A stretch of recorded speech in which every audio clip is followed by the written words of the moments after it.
Tome su lugar, vamos a estar arrancando el 2026.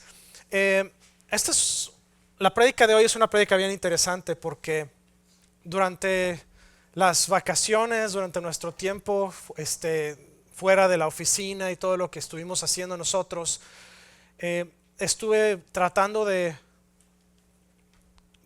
recibir de parte de Dios qué es lo que Él quiere hacer con nosotros.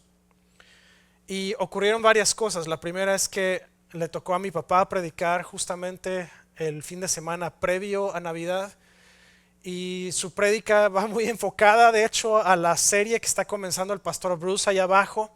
Y después escuché una predicación del pastor Danilo Montero, y la predicación del pastor Danilo Montero estaba muy conectada con esa, y al mismo tiempo Dios me estaba dando palabra para una predicación para ustedes, que es regresar al origen, que es poner nuestros ojos en la cruz.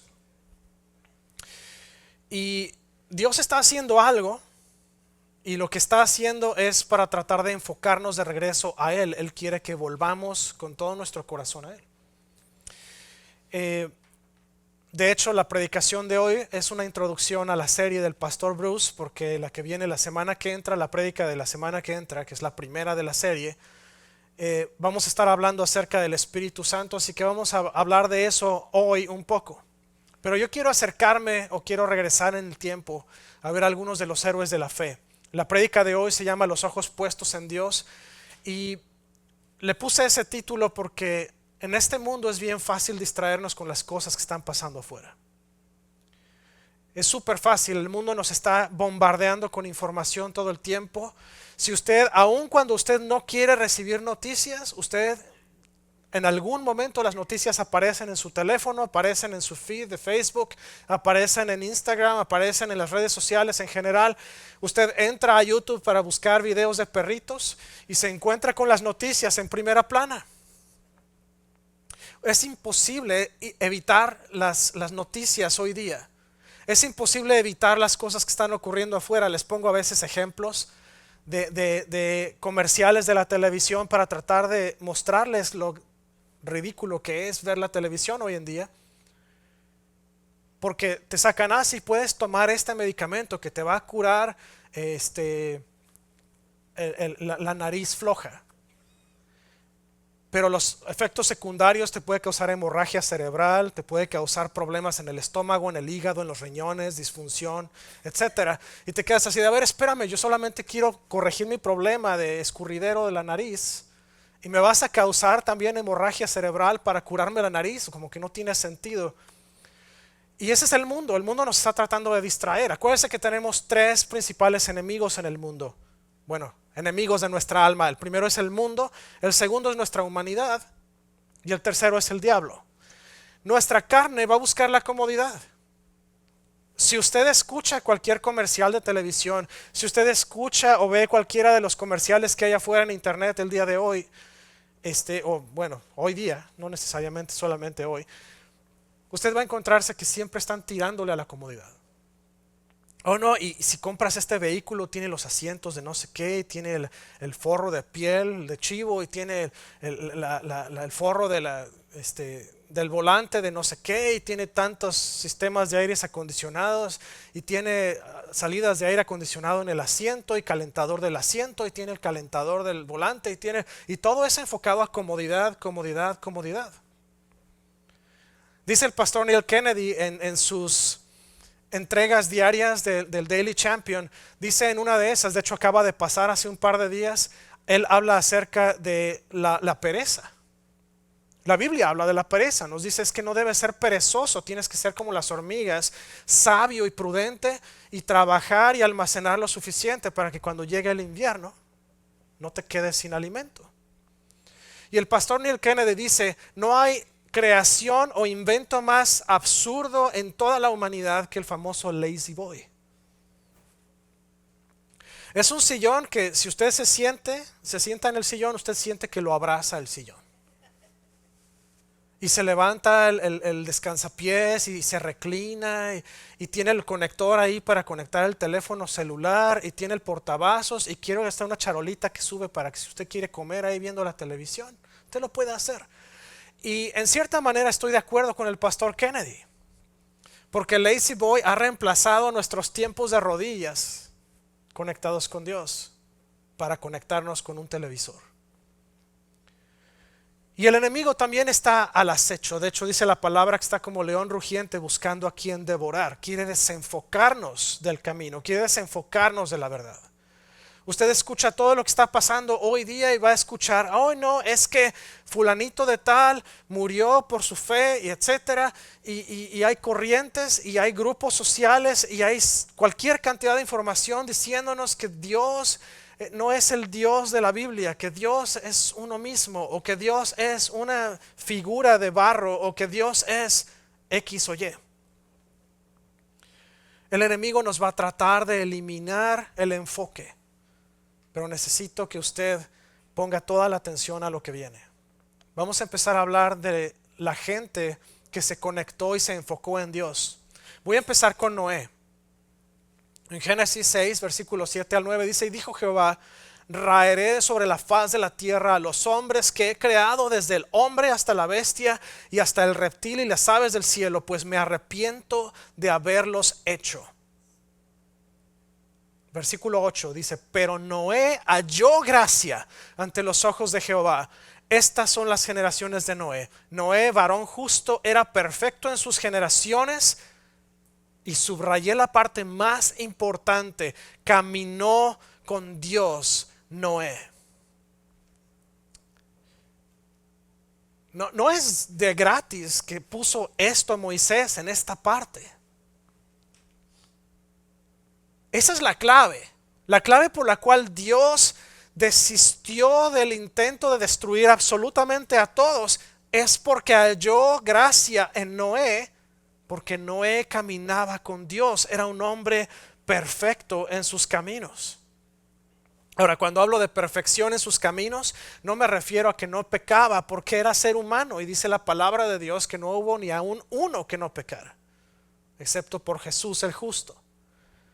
Sin embargo, Noé tuvo que haber tenido una cualidad específica que le ayudara a mantenerse en comunión con Dios. Y eso era que si caminaba en error, cometía un error, pecaba, se arrepentía y regresaba a Dios y caminaba nuevamente con Dios. Dice Génesis 6, versículos 12 al 15 y versículo 22. Dice: y miró Dios la tierra, y aquí estaba corrompida, porque toda carne había corrompido su camino sobre la tierra.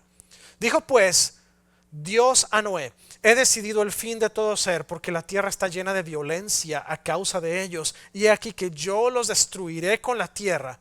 Hazte un arca de madera de gofer. Harás aposentos en el arca y la calafatearás con brea por dentro y por fuera. Y de esta manera la harás: de 300 codos la longitud del arca, de 50 codos su anchura y de 30 codos su altura. Me brinco hasta el versículo 22. Lo hizo así Noé, conforme a todo lo que Dios le mandó. Quiero que entienda el concepto y el contexto completo de este pasaje. Noé no vivía en una zona costera. Noé vivía en la tierra, en medio del continente. No había lluvias. Dice la palabra de Dios que Dios regaba la tierra con vapor que subía de ella. No se había escuchado de la lluvia. Y de repente Dios le dice a Noé: hazte un arca de madera, bien grande. Y vas a esperar, porque voy a enviar lluvia sobre la tierra que la va a inundar y la va a cubrir por completo. Y Noé, su reacción fue: si Dios dijo, lo voy a hacer. En medio de la tierra seca, en un lugar donde no había ni río siquiera, Noé empieza a construir el arca, termina el arca, la prepara exactamente como Dios se la describió. ¿Y qué es lo que pasa? Al término del arca, Dios manda a los animales de 2 en 2 para que suban. Sube Noé con sus hijos, sus esposas y la esposa de Noé, y dice que Dios cerró la puerta y la selló detrás de ellos.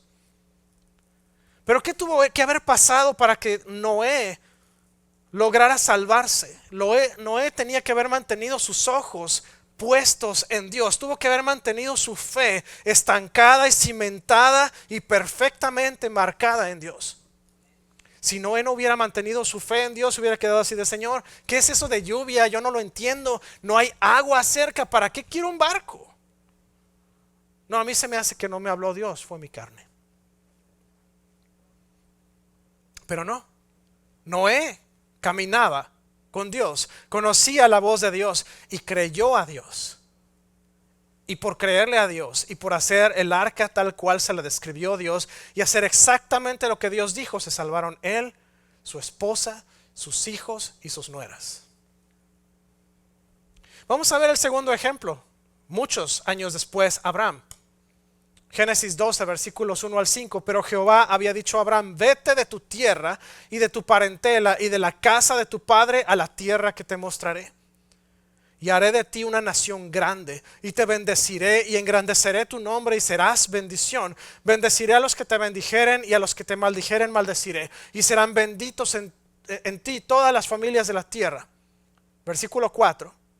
Y se fue Abraham como Jehová le dijo, y Lot fue con él.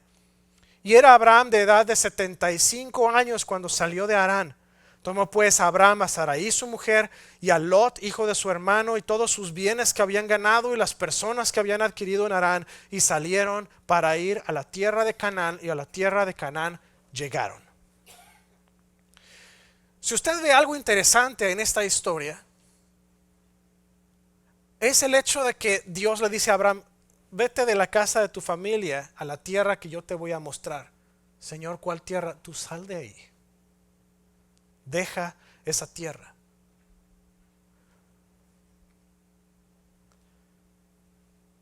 Dios no le dio una instrucción de: te vas a ir a tal lugar y ahí tercer árbol a la derecha y luego das vuelta a la izquierda y cuando veas el Dollar General, ahí enfrente te paras.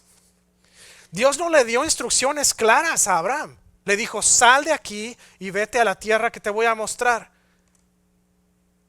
Y literalmente dice aquí, Abraham agarró sus chivas y se fue. Y digo agarró sus chivas porque así era como se medía la riqueza en esa época, cuántos animales tenían. Si Abraham no hubiera obedecido a Dios, si Abraham hubiera dicho: no, Señor, a mí me das instrucciones claras y un GPS o no voy, no hubieran nacido los patriarcas. Isaac no hubiera nacido, Jacob no hubiera nacido y de ahí no hubieran salido las 12 tribus. Dios hubiera tenido que, como hizo con Noé, crear otro plan para redimir a la humanidad nuevamente. Pero la Biblia dice claramente que Abraham obedeció a Dios y fue y llegó a la tierra de Canaán y ahí se estableció. Y ahí se quedó hasta que Dios hizo más y movió más cosas. No fue sino hasta que Jacob nació y después engañó a Isaac y se llevó la bendición del primogénito, que empezaron a irse para otros lados. Pero la tierra de Canaán ya era de Abraham en esa época. Él incluso había comprado ya hasta sepulturas y todo, sepulcros. Y si caminamos más adelante, vamos a ver la vida de José.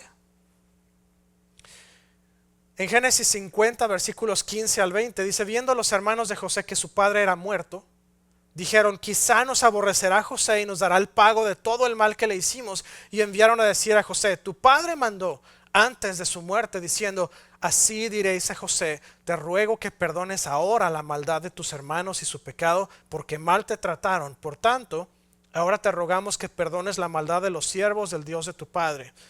Y José lloró mientras hablaban. Vinieron también sus hermanos y se postraron delante de él y dijeron: henos aquí por siervos tuyos. Y les respondió José: no temáis, ¿acaso estoy yo en lugar de Dios? Vosotros pensasteis mal contra mí, mas Dios lo encaminó a bien para hacer lo que vemos hoy, para mantener en vida a mucho pueblo. Si regresamos a la historia de José, José fue vendido como esclavo por sus hermanos a unos mercaderes que iban pasando rumbo a Egipto. José terminó siendo comprado de esos mercaderes por Potifar y trabajó por Potifar un tiempo hasta que la esposa de Potifar lo metió en un problema, terminó en la cárcel, y aún así José siguió creyendo en Dios y siguió conectado a Dios y interpretó el sueño del copero y del panadero y después interpreta el sueño del faraón, y eso lo pone a él en segundo lugar en el gobierno de todo Egipto. Y gracias a eso y gracias a la sabiduría que Dios le continuó dando a José, se salvó el pueblo de Israel entero, y no solamente se salvó el pueblo de Israel entero, pero prosperó al punto que el pueblo de Israel era más numeroso que Egipto. José pudo haber dicho, ahí nos vemos con Dios. Mis hermanos me tratan mal, mi padre como que me quiere, pero tengo a toda mi familia encima. Su madre había ya muerto. Él pudo haber dicho, no, ya, vámonos. Aquí no me quieren, todos me pegan. Mejor me como un gusanito. Pero no, ese no fue el enfoque de José. El enfoque de José fue Dios. Y aún así, en medio de la cárcel, en medio de un problema, Dios lo prosperó hasta que se convirtió en el asistente del carcelero. Y después se convirtió en el segundo al mando en todo Egipto. Solamente estaba el faraón por encima de él. Y fue tan importante José que el faraón les dio tierra dentro de Egipto. Y cuando murió Jacob y lo fueron a enterrar, mandaron a toda una procesión de parte de Egipto con caballería y con gente militar para ir hasta el entierro de Jacob y regresar. Fue increíble. Pero eso no pasó porque sí, eso pasó porque José jamás se desenfocó de Dios. Y si seguimos adelante, vamos a ver a Moisés, el libertador. El libro de Éxodo comienza con Moisés y escuchamos la historia de Moisés, un niño que nació en la época en que el faraón de Egipto ya no conocía la historia de José y empezó a perseguir a los judíos, a tratar de exterminar a todos los bebés judíos para que no se pudiera seguir reproduciendo el pueblo de Israel. Así que la mamá de Moisés lo pone en una canasta, calafatea la canasta con brea, la tira en el río Nilo, y la hija del faraón, bañándose en el río, ve la canasta, la sacan y crió a Moisés como si fuera su propio hijo. Crece Moisés y anda caminando y ve que un egipcio está tratando mal a un judío, defiende al judío, mata al egipcio, y después tiene un problema cuando se encuentra con dos judíos peleando. Se dice, oigan, son hermanos, brothers, miren, no peleen. ¿Que nos vas a matar también como mataste al egipcio? ¿Quién te puso a ti por juez? O resulta que Dios lo había puesto por juez. Si vemos la historia de Moisés, no puse pasajes de Moisés ahí, pero Moisés es otro hombre de fe. El problema que yo vi un poco con Moisés es que era bien respingón, era bocón. El Señor le dice, te voy a mandar. Ay, no, Señor, pero ¿cómo me van a creer? ¿Qué les voy a decir? Pues diles que yo te mandé. Ay, Señor, pero ¿qué nombre les voy a dar? Ay, pero qué pesado eres. Diles que yo soy, te mandó. Ay, Señor, pero soy tartaburro, yo no puedo hablar. Te voy a dar a Aarón, pues. Ahí va, él va a ser tu vocero. Ay, Señor, pero es que ya cállate y ve, hombre. Pero al final de toda la historia, Moisés tuvo fe y tuvo la fe suficiente para preparar al pueblo de Israel, tuvo la fe suficiente para que las plagas ocurrieran, tuvo fe suficiente para que se abriera el mar en dos, tuvo fe suficiente para caminar con el pueblo de Israel hasta el borde de la tierra prometida. Su enojo y su falta de fe en la peña de Oreb fue lo que le causó, en las aguas de Meriba, perdón, es lo que le causó a él no entrar en la tierra prometida. Y yo creo que fue más su enojo porque, como lo ve uno en Éxodo, Moisés era enojón. Se le iban las cabras al monte de repente y se enojaba. Y eso fue lo que lo hizo perder la entrada a la tierra prometida. Pero su fe marcó la salida del pueblo de Israel de Egipto y prácticamente la llegada a la tierra prometida. Estuvo con Dios 40 días y 40 noches recibiendo las tablas de la ley. Baja, encuentra el becerro de oro, lo muele, se los da a tomar a todos, rompe las tablas ahí. Vuelve a subir otros 40 días y 40 noches al monte a recibir otra serie de las tablas porque en su enojo rompió las primeras. Les digo, era enojón. Pero Moisés no se desenfocó de Dios. Incluso cuando Dios estaba listo para destruir al pueblo de Israel, Moisés intervino y le dijo, no, Señor, Porque si tú te deshaces de tu pueblo, ¿qué van a decir las naciones vecinas? Dios los sacó al desierto para matarlos. Moisés sabía, Moisés tenía la fe, Moisés intercedió por el pueblo en muchas ocasiones. Y por la fe de Moisés llegaron hasta el borde de la tierra prometida. Pasamos más allá todavía después de los profetas, los 400 años de silencio, y entramos a la parte en la que Jesús viene a la tierra.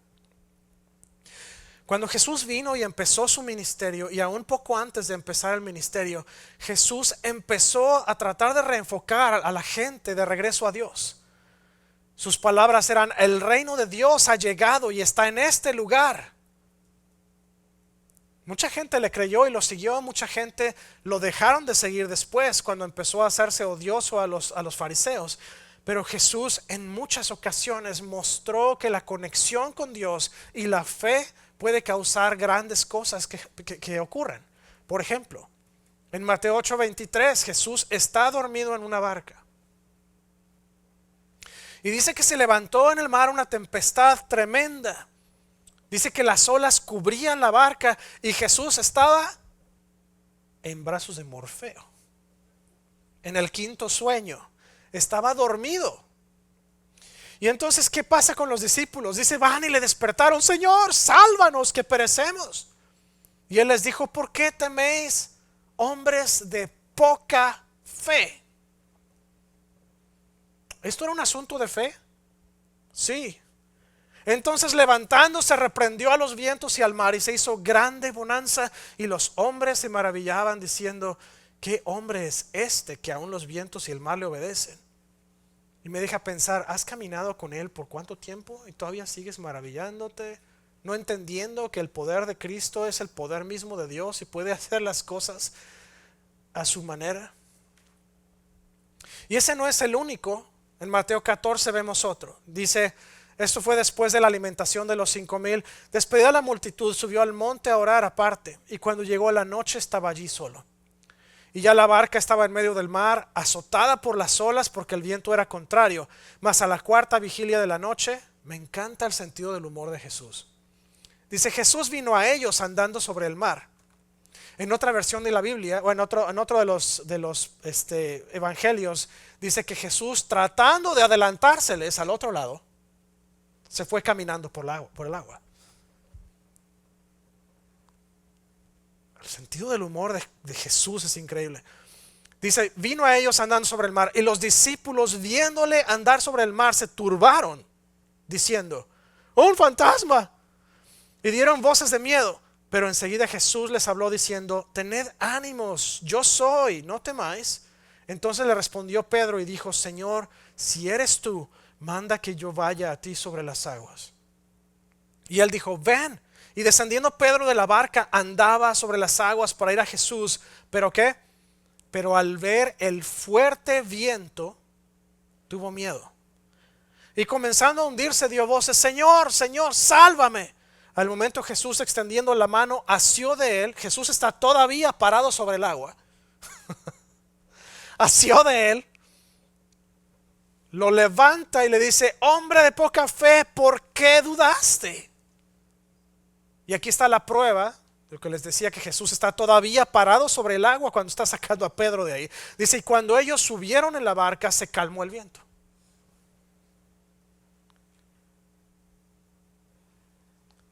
Pedro caminó sobre el agua.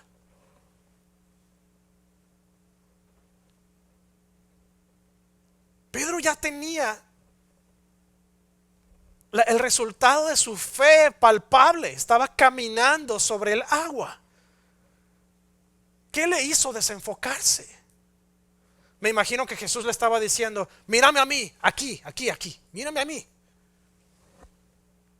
Y aún así Pedro miró los vientos, le dio miedo, y va para abajo. Nuevamente me impresiona el sentido de humor de Jesús parado sobre el agua. Ven acá, ¿por qué dudaste? Muchas veces nosotros nos encontramos en circunstancias complicadas en nuestra vida. Nos encontramos en encrucijadas. Nos encontramos en ese momento en el que estamos así de, híjole, ¿qué voy a hacer? Ya salió este problema, ya salió este otro problema, tengo estos recibos que pagar, tengo esta otra situación en el trabajo, tengo esta en la casa. ¿Qué voy a hacer? Hermano, que no se desenfoque su mente con el viento y la tempestad alrededor de usted. Enfoque su mirada en Jesús. Él le está diciendo, ven a mí, camina sobre el agua, ven. Si nosotros nos desenfocamos, vamos a llegar al punto en el que nos va a pasar como Pedro, nos vamos a hundir. Jesús va a seguir ahí, hey, dame la mano, vámonos. Pero si usted no tiene la fe para levantar la mano, usted se va a quedar en el agua. Deje que Jesús se encargue de la situación. Dice que cuando se subieron los dos a la barca, se calmó la tempestad. Esto no es cuestión de algo que usted pueda hacer. Esto no es cuestión de algo que el gobierno pueda hacer. Esto no es una cuestión de algo que los legisladores puedan hacer, o que su trabajo, o que su esposo, su esposa, o quien sea pueda hacer. Esto es algo que solamente Jesús puede hacer. Pero si no nos enfocamos en Jesús, vamos a perder la mirada. Vamos a perder la oportunidad de ver un milagro pasar en nuestra vida. Hace casi 2 años, abril del 2023, nos cambiamos a una casa que nosotros habíamos visto ya hacía un tiempo, y el Señor hizo un montón de milagros, y hay varones aquí que les agradezco muchísimo todo el trabajo que nos ayudaron a ponerle en la casa que vendimos y luego cambiarnos a la casa donde estamos ahora. Y en cuanto entramos a la casa empezaron a salir detalles, porque usted sabe, cuando son casas viejas, es una casa que se construyó en 1980 y pasó por 2 dueños antes de que la compraran los flippers, y después la flipearon la casa toda, la trataron de renovar, pero no me voy a meter en ese detalle. Empezaron a salir los detalles después de que nosotros entramos a la casa. Empezaron a salir cuarteaduras en las paredes, en los techos, empezamos a tener problemas con puertas que no se abrían o no cerraban. Y al final de cuentas empezamos a meter gente, ingenieros, a evaluar la casa, y nos dijeron, tienes problemas con la casa, tienes que meter 10 soportes y vamos a tener que meter espuma abajo del piso también para poder nivelar la casa de nuevo en su lugar. Y uno de ellos en su momento nos dice, a lo mejor vas a tener que incluso poner soportes en las paredes interiores de la casa, y a lo mejor hasta te va a salir más barato rehacer todo el slab completo. Acabamos de comprar una casa, acabamos de pagar una cantidad grande de dinero por la casa. Lo que menos espera uno es tener que meterle otro trancazo de 20, 30 mil, 50 mil dólares a la casa. Y empiezan a llegar ingenieros y empiezan a venir compañías. Uno de ellos nos dice, uy, no, esto te va a salir en 60 mil dólares. Y le dije, uy, no, necesito que vengan otros después de ti, porque eso no me gustó. Vinieron otros y uno nos cotizó en 12 mil dólares, una compañía de muy buen nombre. Y después me pregunta si necesitas saber el nombre. Muy bien recomendada, hicieron un excelente trabajo, la gente bien profesional, y lo logramos hacer por 12 mil dólares. Pero en todo este tiempo, estamos hablando de que la casa la recibimos en abril 26, es noviembre 26. Y estamos todavía batallando con gente entrando y saliendo de la casa. Estamos durmiendo todos en la sala, porque todas las habitaciones se tuvo que levantar el piso, se tuvo que levantar alfombras. Al final recibimos a fin del mes de noviembre, tal cual como yo lo había esperado que ocurriera, porque ya había escuchado varias personas hablar de esto antes. Nos entregaron la casa, pero teníamos ahora el problema de que había que pagar también el bill. Y fueron meses de problemas. Estamos hablando de 7 meses. Meses que fueron altamente problemáticos para nosotros. Todo lo malo que pudo haber pasado pasó en esos 7 meses. Llegó un momento en que estábamos desesperados, probablemente más yo que ella, no lo sé. Pero cada vez que uno de nosotros entraba en crisis por esta situación, siempre entraba el otro, y cuando yo entraba en crisis, ella llegaba y me ayudaba a recuperar la visión en la cruz. Es que esta no es una batalla nuestra, esta es una batalla de Dios. Y cuando a ella le pasaba, la recordaba yo lo mismo. Acuérdate que esta no es una batalla con carne y sangre. Esto es una batalla espiritual y tenemos que fijar la mirada en Cristo. Un año y cacho después, todavía hay algunos detalles que están saliendo en la casa. Pero no es nada comparado con lo primero. Y veníamos platicando el otro día, regresamos nosotros de viaje y veníamos platicando. Y salimos a caminar el día 1 de enero, que estuvo muy bonito. Ahí anduvimos caminando alrededor del fraccionamiento. Y yo le decía, mira, si hubiera sabido que íbamos a tener todos esos problemas en esa casa antes de comprarla, si los ingenieros no nos hubieran mentido cuando hicieron todas las inspecciones, si se hubieran metido realmente a hacer el estudio que tenían que hacer y nos hubiéramos enterado que la casa necesitaba tanto trabajo y tanto dinero, no me hubiera metido en ese problema. Pero por el otro lado lo veo por el área espiritual, y si no hubiera metido en ese problema, no hubiera crecido espiritualmente a donde estoy ahora. Las tempestades no son para que nos ahoguemos en ellas y nos regresemos al pasado a decir, ay Dios mío, pero ¿por qué a mí? Las tempestades son para que nos pongamos de rodillas y digamos, Señor, ¿qué quieres que aprenda de este problema? Señor, ¿a dónde me quieres llevar? Señor, ¿cuál es el resultado que esperas de mí? Porque cuando aprendamos a hacer las preguntas correctas, nuestro enfoque se va a quedar en el lugar correcto. El mundo nos va a seguir mandando tormentas. Las tormentas son invariables. Algo que dijo Jesús a sus discípulos antes de partir es: en el mundo tendréis aflicción. Es una promesa, no es una opción, no es una chance y tengas algo de broncas. No, dice, en el mundo van a tener aflicción. Pero la segunda parte de este comentario de Jesús es: pero confiad, tengan ánimo, porque yo ya he vencido al mundo. El mundo nos va a perseguir, está pasando todos los días.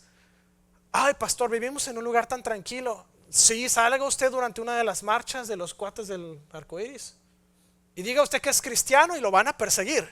Se lo prometo que lo van a perseguir, porque piden tolerancia, pero ellos son los más intolerantes de todos. Nuestra carne nos va a estar incitando a pecar. Nuestra carne nos va a llevar a hacer cosas que no queremos hacer. El apóstol Pablo lo dice de una manera muy, muy cierta. Dice: lo que yo no quiero hacer, mi carne me obliga a hacerlo. Y lo que quiero hacer para Dios, mi carne se opone. ¿Por qué? Porque vivimos en un mundo donde el enemigo tiene control, y nuestra carne, después del pecado de Adán y Eva, la humanidad se corrompió por completo y ahora estamos sujetos a lo que la carne quiere hacer. Pero ese no es el final de la historia. El enemigo va a usar personas y circunstancias para alejarnos de Dios. ¿Y sabe qué? Muchas veces dentro de la iglesia va a utilizar personas también para distraer su atención de Dios. A ver, pastor, espérate. No, miren, ha pasado muchas veces. Llevamos nosotros de pastores aquí 8 años y lo hemos visto pasar 4 o 5 veces, a lo mejor más, que una persona llega y empieza a contaminarnos a toda la iglesia, y al rato se empiezan a hacer burbujitas por todos lados de cáncer. El enemigo va a utilizar gente. Dice la palabra que el enemigo incluso se llega a vestir como ángel de luz. Lo va a hacer. El enemigo no nos puede tocar. Dice la palabra que no puede tocarnos, pero va a venir a hablarle a nuestro corazón. No puedes. Mira nada más, te dices cristiano. Mira lo que acabas de hacer, lo que acabas de decir. Mira la carnota que te acaba de salir de la boca y te llamas cristiano. Cristino serás. Uy, no. Mira nada más cómo ni siquiera saludaste al hermano fulano de tal. ¿Te llamas cristiano? No pagaste el agua. El apóstol Pablo habla en una de sus cartas. Hace un comentario bien interesante, porque había alguien que estaba presumiendo de todos los problemas que había pasado por su vida, y el apóstol Pablo dice: mira, si se trata de presumir, yo tengo mucho más que presumir. He sido apedreado, estaba a punto de morir, he naufragado varias veces, he estado en la cárcel, he estado a punto de morir de hambre, he pasado por pobreza. ¿Cuál es el problema que ha tenido usted otra vez? El apóstol Pablo lo vivió. ¿Cuál es el problema? ¿Cuál es la tentación que usted está tratando de vencer? Jesús la venció.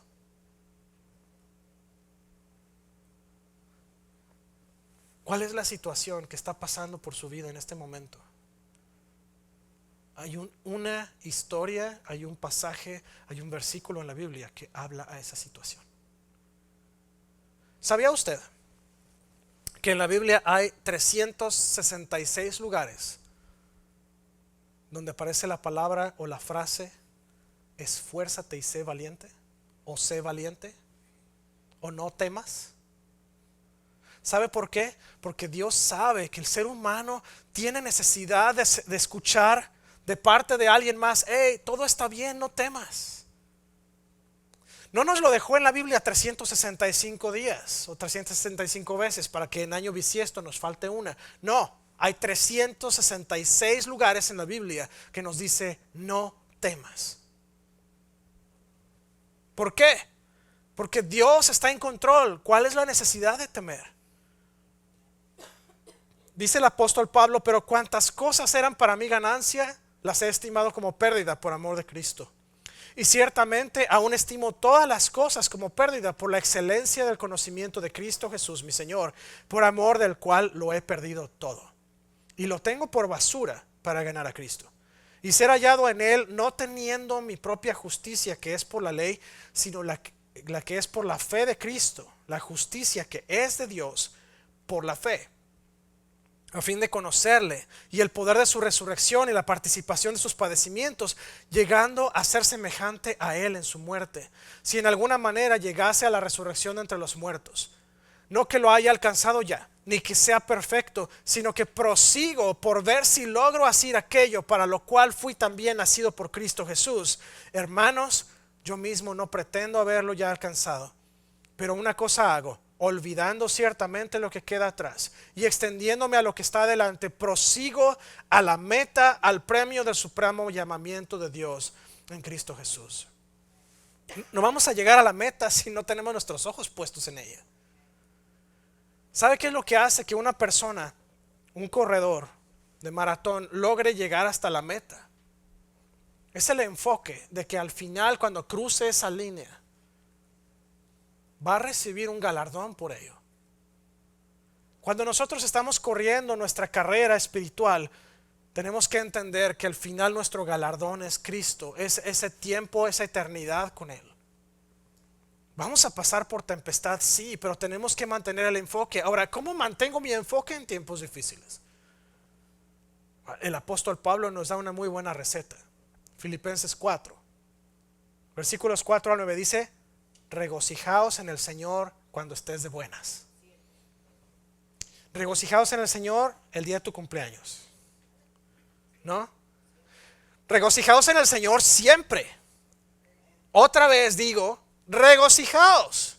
Vuestra gentileza sea conocida de todos los hombres. El Señor está cerca.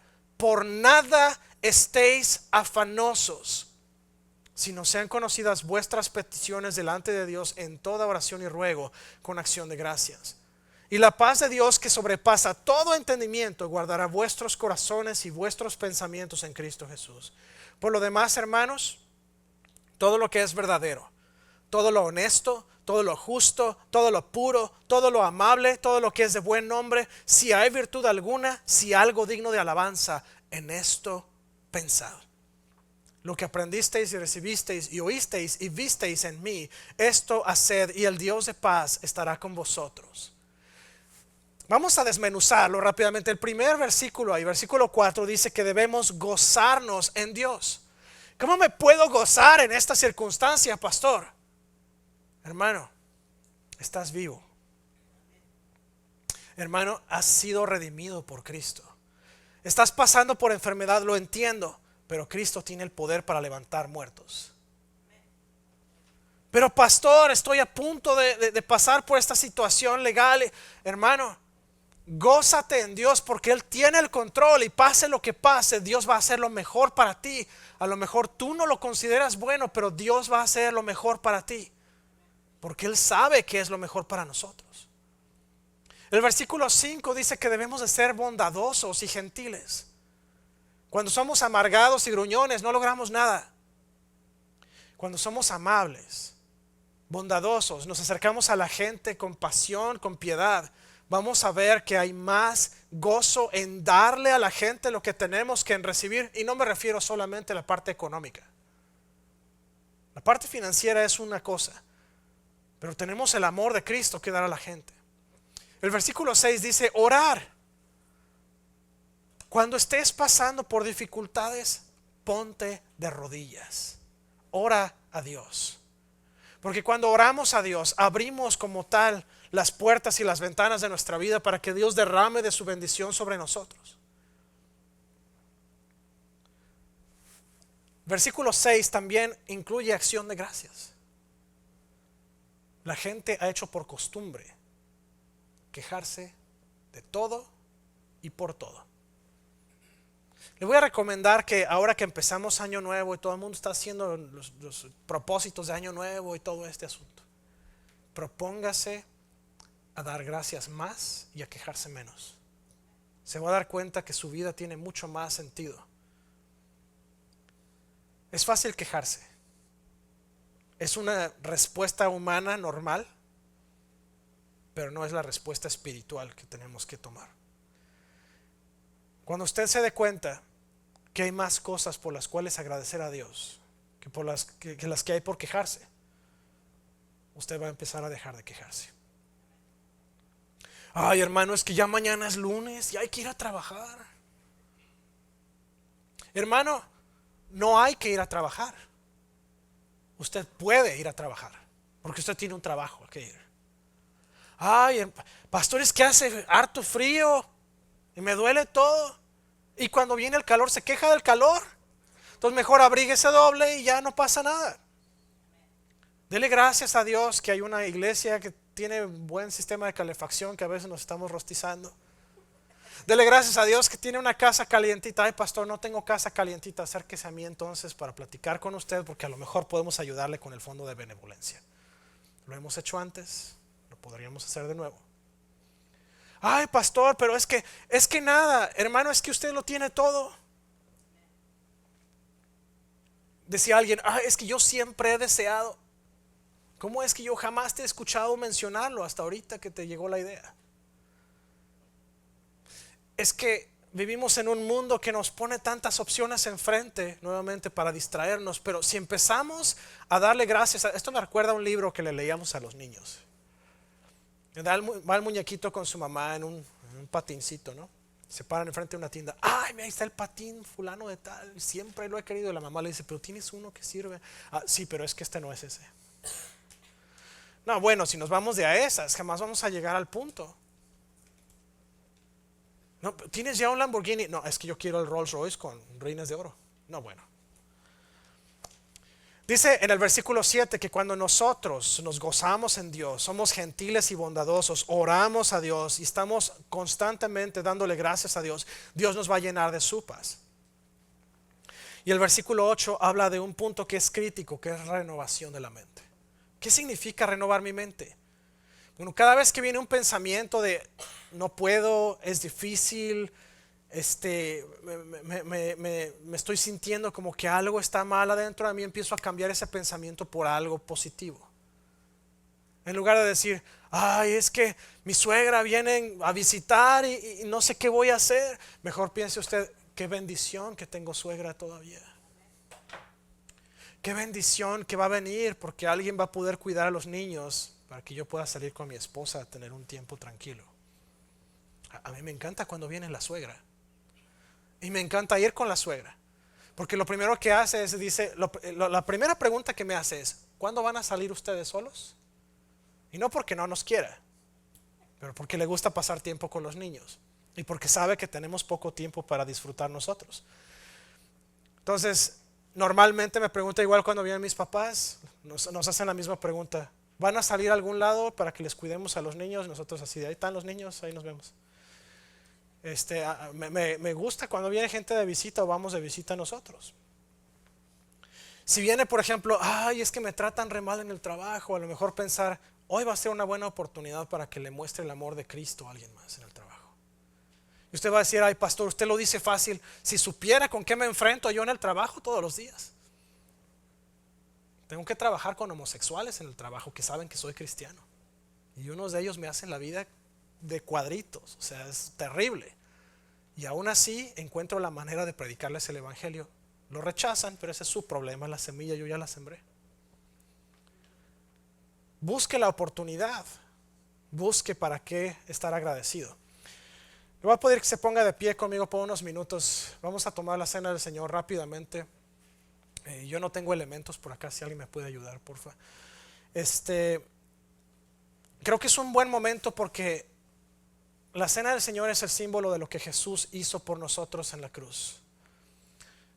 Es la representación, gracias, de que Jesús decidió morir en la cruz, venir a la tierra, dejar su trono en el cielo para darnos a nosotros vida, y dice la palabra, y vida en abundancia. Y en esta hora me gustaría que todos recordemos este hecho para enfocar nuestra vida de nuevo hacia Él. Nuestra vida debe estar conectada en Jesús, debe estar conectada siempre con su Santo Espíritu.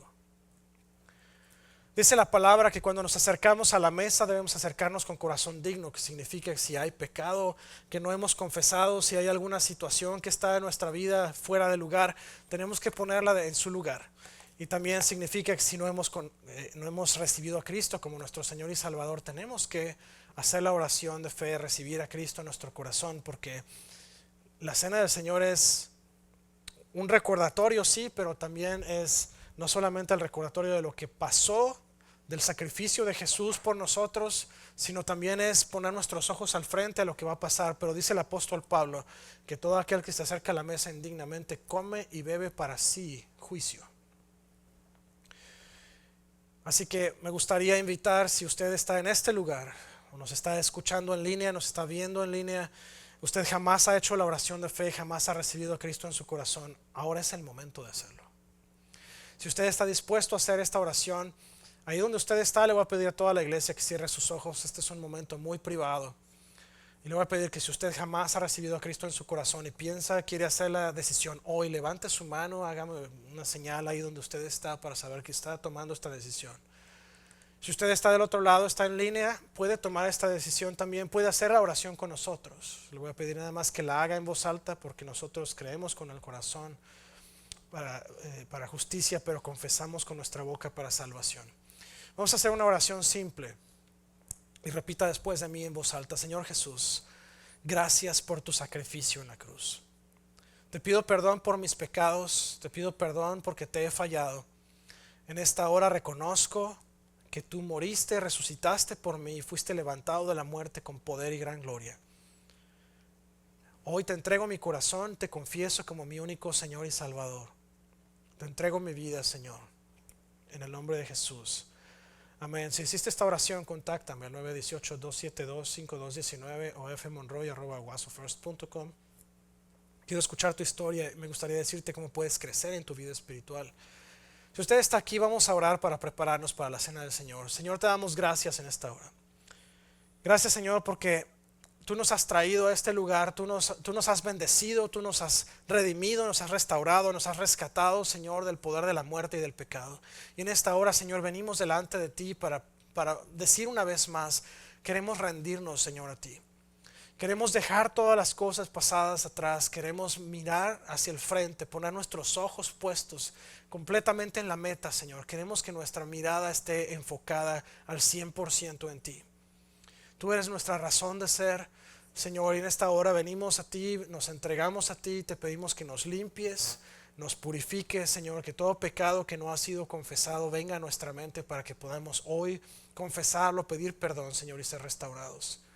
Nos acercamos a la mesa, Señor, en esta hora para recordar la muerte de Cristo en la cruz por nosotros, porque sabemos que, dice tu palabra, la paga del pecado es muerte. Y nosotros merecíamos morir, pero Jesús pagó con su sangre hasta la última gota por nuestra salvación.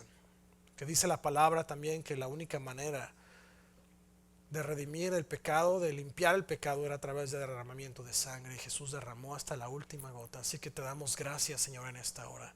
Límpianos, purifícanos, Señor, examínanos. Dice la palabra que la noche que Jesús iba a ser entregado, Él se sentó a la mesa con sus discípulos y partió el pan. Y lo pasó a sus discípulos y les dijo: este pan representa mi cuerpo que hoy es entregado por ustedes. Señor, en esta hora tomamos este pan en recuerdo de que tú entregaste tu cuerpo, Señor, para pagar el precio que nos correspondía a nosotros pagar. Tú llevaste las marcas de nuestro pecado en ti, Señor, y tú llevaste el dolor, la vergüenza, y la sufriste por nosotros, Señor, con tus ojos puestos en Dios mismo y en el resultado de ese sacrificio.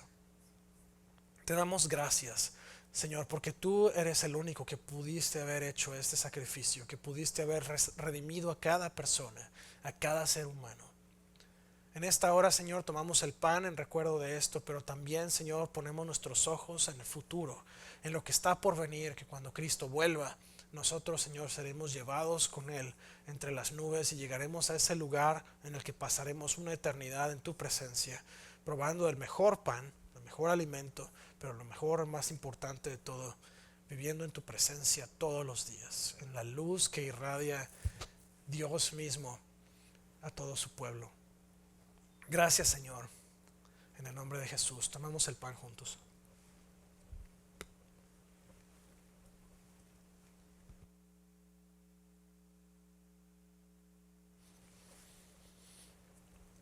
Dice el apóstol Pablo: asimismo tomó la copa, la pasó a sus discípulos y les dijo: esta copa representa mi sangre, que es la sangre de un nuevo pacto. Lo que Jesús estaba diciendo es que el pacto que había hecho con Moisés, de que solamente a través del sacrificio de un cordero de un año que fuera perfecto había remisión de pecados, ese pacto estaba quedando terminado y estaba iniciando un nuevo pacto, el cual a través de la sangre de Cristo, todo aquel que se acerca y lo reconoce como su Señor y Salvador, tiene acceso a la vida eterna y tiene acceso al perdón de sus pecados. Jesús está diciendo: ya no hay más necesidad de matar corderos y de sangre y de carne y de grasas. Ahora solamente tienes que confesar mi nombre, reconocer el sacrificio que yo hice por ti y vivir una vida apegada a mí. Y todo lo demás, yo me encargo de él. Te damos gracias, Jesús, porque tú pagaste con tu sangre el precio que nos correspondía pagar a nosotros. Porque tu sangre derramada en la cruz representa nuestra libertad de la muerte y del pecado. En esta hora, Señor, te damos gracias, porque sabemos que tú lo hiciste completa y totalmente, Señor, con los ojos y con el conocimiento de que un día este sacrificio iba a traernos a ti para pasar la eternidad juntos. Señor, tomamos esta copa, Señor, en recuerdo de lo que tú hiciste por nosotros, y también poniendo nuestros ojos en el futuro de lo que tú harás por nosotros, porque sabemos, Señor, que un día tú vas a volver entre las nubes, nos vas a llevar contigo, Señor, a ese lugar donde vamos a estar en el lugar perfecto, en la presencia de Dios completa, donde no hay día ni noche, no hay frío ni calor, no hay hambre, no hay sed, no hay dolor, no hay enfermedad. Gracias, Señor, porque solamente tú pudiste haber pagado el precio. En el nombre de Jesús, participemos de la copa. Te damos gracias, Señor, en esta hora. Gracias por tu misericordia, por tu poder, por tu gracia. Gracias, Señor, porque es por ti y por tu Santo Espíritu que nosotros tenemos acceso al trono de la gracia. En el nombre de Cristo, Señor, te pedimos en esta hora que nos ayudes a mantener nuestra mirada enfocada en ti. Ayúdanos, Señor, a tomar la cruz, a ponerla en el centro de cada área de nuestra vida. Señor, si vienen problemas, nuestro enfoque seas tú. Que si vienen, Señor, situaciones de enfermedad, que nuestro enfoque seas tú. Que si vienen situaciones difíciles en el trabajo, nuestro enfoque seas tú. Que si hay problemas familiares, Señor, si hay problemas en lo que sea, Señor, que podamos poner nuestros ojos en la cruz y saber que tú estás en control y que aun cuando las cosas parecen que no están fluyendo o que no son lo que nosotros esperábamos, Señor, que podamos saber y reconocer que es lo que tú has dispuesto para nosotros y tú sabes lo que es mejor y siempre vas a darnos lo mejor. Señor, en esta hora te entregamos a ti el control de nuestra vida. Te damos a ti el control de nuestra vida, nuestra familia, nuestras finanzas, nuestro trabajo, nuestra salud. Señor, en todas las áreas de nuestra vida te entregamos las llaves y te decimos, Espíritu Santo, toma tú el control, toma tú el asiento principal, llévanos tú a donde quieras que vayamos, porque Señor, sabemos que nosotros vamos a escoger, siempre vamos a tomar la mala decisión, pero tú siempre vas a escoger lo mejor para nosotros. Señor, te amamos, te pedimos en esta hora que tú te muevas en nuestra vida de una manera sobrenatural. Te necesitamos y reconocemos que es solamente a través de ti que nosotros tenemos acceso al trono de la gracia. Señor, ayúdanos a no dejarnos desviar por el enemigo, a no dejarnos intimidar por el mundo, a no dejarnos distraer por el mundo, a no dejarnos, Señor, decaer por influencia de nuestra carne, ni de ser perezosos. Ayúdanos, Señor, a ser prontos para responder, prontos para obedecer, y que seamos, Señor, siempre un faro de esperanza, un faro de luz, un faro de amor, de gracia para toda la demás gente, que puedan verte a ti, Señor, a través de nosotros. En el nombre de Cristo Jesús. Amén y amén. Que el Señor me los bendiga y los guarde, que el Señor bendiga su entrar y su salir, su acostar, su levantar, que el Señor haga resplandecer su rostro sobre ustedes, les dé su favor y les llene de paz, hoy, mañana y por siempre.